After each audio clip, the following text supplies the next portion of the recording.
Hello বন্ধুরা, এটা আমার প্রথম ব্লগ আর আমি যাচ্ছি টাইলসের কাজে, তাও আবার প্রথমবার।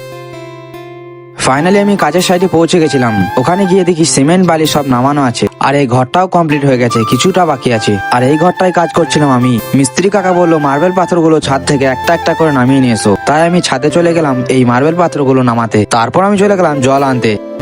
এই যে আমাদের সেই মিস্ত্রি কাকা, আর পাশে একটা কাকা হেল্পার ছিল আর আমিও হেল্পার ছিলাম। আর এখানে আমরা মশলা করছিলাম। তারপর আমাদের খিদে পেয়েছিল, তাই আমরা ছাদে চলে যাই রোদে খাবার খেতে। তারপর খাবারে দেখি মুড়ি, চানাচুর আর চিনি দিয়েছে, তাই আমরা চটপট খাবার খেয়ে কাজে লেগে পড়ি। তারপর দুপুরে খাওয়ার সময় হলে মিস্ত্রি কাকা বললো খেয়ে এসো, তাই আমি খাওয়ার উদ্দেশ্যে বাড়ির দিকে এগিয়ে পড়ি।